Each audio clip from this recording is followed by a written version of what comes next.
አንድ ሴት ልጅ ሜካፕ ስትሰራ ከ28 በላይ ፕሮዳክቶች አንድ ፊቷ ላይ ያርፋሉ። ይሄ ነገር እንዴት ክሬት እንደተደረገ ወይም ደግሞ እዚህ እንደደረሰ ላስረዳችሁ። በሴልስ ህግ ሁለት ነገሮች አሉ። የመጀመሪያው ፉልፊል ዲማንድ ወይም ደግሞ ፍላጎትን ማሟላት። አስቡትና ዓለም ላይ ያሉ ፍላጎቶች ወይም ደግሞ ኔቸር ክሬት ሲደረግ ሶስት ነገሮች ናቸው አይደለ? ምግብ፣ መጠለያና ልብስ። አሁን ግን እነሱ ነገሮች አንድ ጊዜ አሟልተናቸው ካቆምን ወይም ደግሞ ዲማንድን ብቻ ነው የምናሟላ ብሎ ሴልስ ካሰበ እነሱን ነገር እንዳሟላቸው ሌላ ነገሮችን ያቆማል። ስለዚህ ሁለተኛው ደግሞ ክሬት ዲማንድ ይባላል፣ ፍላጎትን መፍጠር።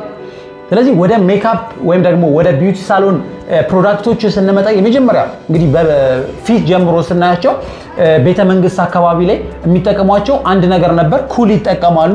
ኩልን የሚጠቀሙት እንግዲህ ነገስታት አካባቢ ያሉ ሰዎች ብቻ ናቸው። ከዛ ውጭ እንደ ሜካፕ እንደው ሜካፕ እንኳን ባይሆን ምንድነው ስኪን ትሪትመንት የሚጠቀሙት የነበረው እርድ ነበረ። ከዛ በኋላ ግን ብዙ ነገሮች ተቀየሩ። አስቡት ፋውንዴሽን መጣ ወይም ደግሞ ፓውደር የምንቀባው ነገር መጣ፣ ሰንስክሪን መጣ ምናምን እየተባለ መጣና አንዱ ፕሮዳክት ሌላውን ለመግዛት ግዴታ እንዲሆን ተደረገ። አንድ ሴት ፊቷን 28 ነገር ስትቀባ የሚደረገው ነገር ምንድነው?